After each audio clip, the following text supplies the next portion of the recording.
Et oui, vous avez remarqué, mon coffre se ferme immédiatement. Il ne fait pas de stop. La cause, je vais vous la montrer.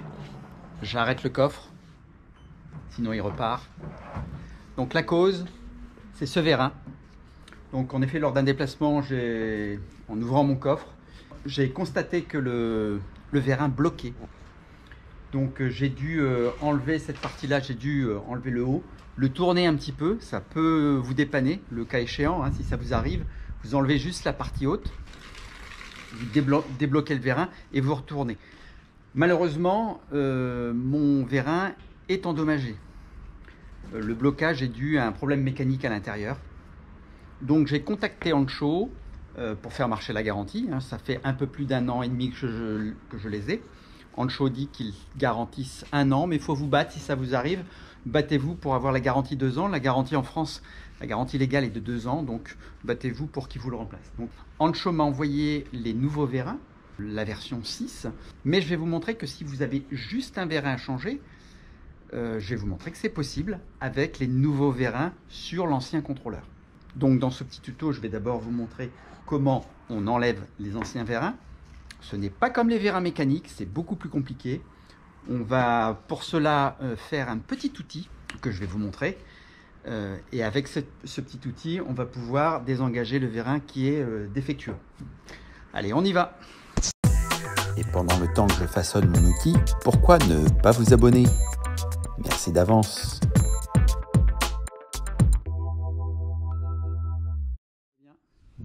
Alors voici le petit outil que j'ai fabriqué, c'est juste une clé 6 pans que j'ai entamée ici et que j'ai aiguisée. Je vous la montrer bien. J'ai aiguisé pour faire une sorte de tournevis plat et le but, ça va être, alors ici on peut prendre un tournevis, mais le but ça va être, voilà, d'écarter comme ça. Si je prends un tournevis, je bute contre ça. Donc je vais devoir, je vais prendre une pince pour tirer ça vers le bas. Vous voyez, ça s'enlève quand même assez facilement ici. Donc on va d'abord enlever le haut là et ensuite on enlèvera le bas. Allez, c'est parti. Voilà. Et je le rentre. Une fois que c'est rentré, je peux enlever la bague. Hein. Je ne suis pas obligé de la monter. Ah, voyez, elle s'est recoincée.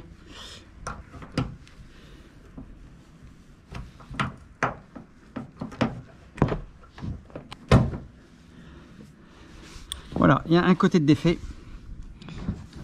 Alors forcément là le coffre descend, hein. Donc il faut prévoir prendre un balai pour le tenir. Voilà. Je suis tout seul, si vous êtes à deux c'est mieux, hein. Et vous voyez ici qu'il faut aller chercher, je ne sais pas si vous voyez bien, il faut aller chercher la bague ici. Alors, il faut bien protéger le verre, toujours. La petite lame, elle rentre ici à l'intérieur. Donc, on ne peut pas le saisir avec un appareil, avec un tournevis classique. On ne peut pas le saisir sur le côté, là, par exemple. Donc, il va falloir aller le chercher ici. Bon, j'ai cassé ma petite clé. Il va falloir que j'en refasse une. Allez, c'est parti. J'ai fait un autre outil avec une tige filetée, ça me permet d'avoir plus de grippe et d'éviter la pince.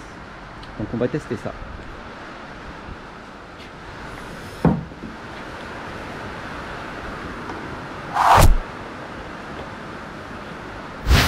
Bon, après avoir galéré pendant plus d'1 heure, après avoir pété des tournevis, pété des clés 6 pans, j'ai trouvé enfin une solution pour pouvoir démonter facilement le vérin. Alors, si vous n'avez pas d'autre solution, vous pouvez également enlever, vous voyez ici, il y a 1, 2 et 3 écrous qu'on enlève par le dessous. C'est pas une solution très simple. La solution, c'est la baguette de fer à souder, ce qu'on appelle les électrodes. Donc si vous avez ça, vous la tordez de cette façon-là. Vous faites un U et puis vous l'aiguisez au bout comme ça. Voilà, vous l'aiguisez au bout. Et là, vous allez avoir quelque chose. Alors, je vais remettre la caméra sur ma casquette. Et là, vous allez avoir quelque chose qui va être confortable. Vous voyez, là, j'attrape. Je soulève la bague. Et ça part tout seul. Voilà l'outil magique. Enfin, on va pouvoir passer à la suite. Alors, moi j'ai démonté ce vérin là, il doit passer dans le pare-choc, donc on va enlever la garniture ici. C'est pas facile, je le fais d'une main parce que je suis obligé de tenir le coffre en même temps. Si vous êtes à deux, c'est beaucoup mieux. Voilà. Allez, on va enlever les petits clips ici. Là, je vais pouvoir remettre le balai. Hop, le balai magique. Hop. Voilà. Un clips. Deux clips. Trois clips. Voilà, 3 clips. Et on va enlever cela aussi pour aller jusqu'au contrôleur. Le contrôleur qui se situe derrière ici. C'est juste pour retrouver le contrôleur qui est quelque part planqué par là. À moins qu'il soit par là. Ah non, il est par là. Il est là le contrôleur. Je n'y pensais plus. Et voilà. Alors bien sûr, sous la voiture, si vous avez la trappe, eh ben vous faites le quart de tour.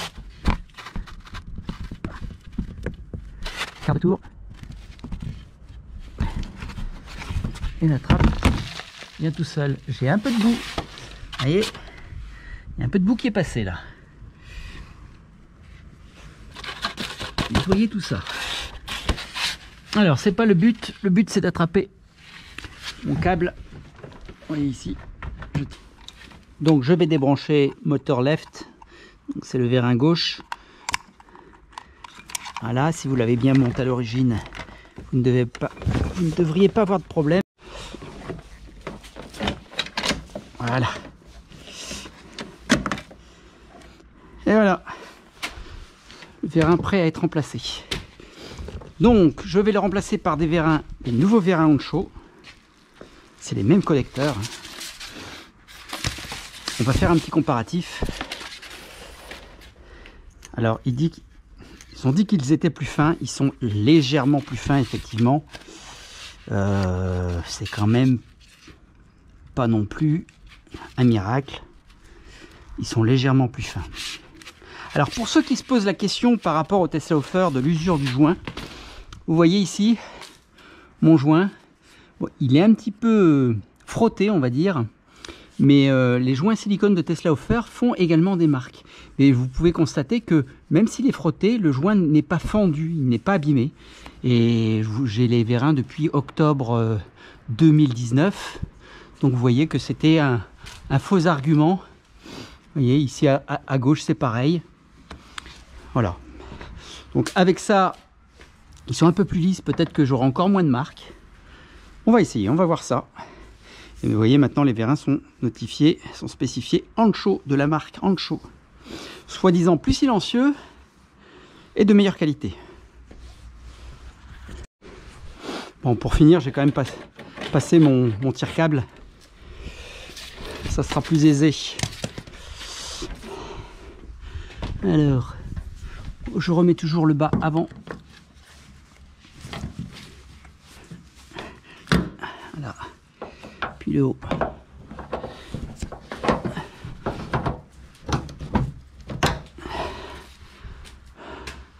J'aurais peut-être dû enlever je ne sais pas si c'est compatible, si les deux sont compatibles, on va voir. Le câble a changé, vous avez vu, là c'est maintenant il semble plus fin et c'est une gaine en caoutchouc, c'est pas du câble comme on peut le voir, du câble d'électricien en fait, hein. C'est une gaine en caoutchouc, ça fait l'ensemble un peu plus fin, par contre c'est beaucoup plus accrocheur, donc pour passer dans les garnitures et dans les trous, dans les orifices, c'est un peu moins évident. Allez, je attache ça au tire-câble et je reprends. Voilà, on fait levier, on pousse et on tire de l'autre côté.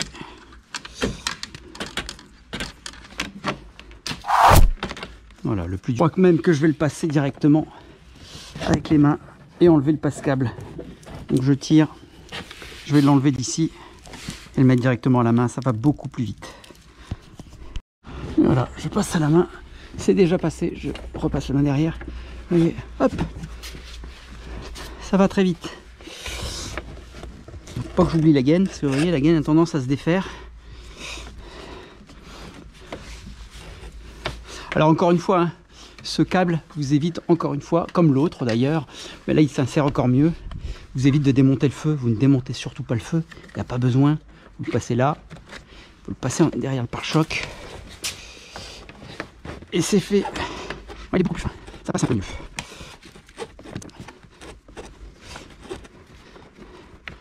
Donc voilà, j'ai fini par passer, j'ai branché mon vérin sur le contrôleur. Excusez-moi, j'ai pas pu le faire en continu parce que j'ai eu un petit problème de saturation de carte, donc j'ai dû effacer des fichiers, c'est pour ça que vous ne l'avez pas vu en continu.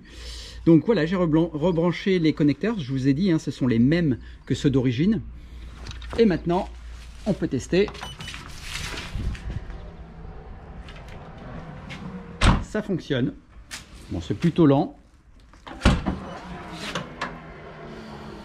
Je vais régler à une vitesse plus importante. Vous savez qu'on doit maintenir dessus. Et attendre 5 bips. 6, 2, 3, 4, 5, 6. C'est la vitesse maximum pour les premières versions de vérin.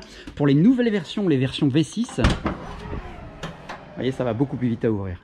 Pour les versions V6, il n'y a que 3 vitesses, donc ne cherchez pas la 6e, ou la vitesse maximum, c'est la vitesse 3. Bon, j'espère que cette mésaventure ne vous arrivera pas. Si ça vous arrive, c'est que vous avez été parmi les premiers à avoir ce type de vérin. En tout cas, si ça vous arrive, vous savez maintenant comment démonter facilement vos vérins électriques Ancho ou Tesla-Hofer. Hein. Pour encourager la chaîne, encore une fois, je vous le demande toujours, mais n'hésitez pas à mettre des pouces bleus sur la vidéo.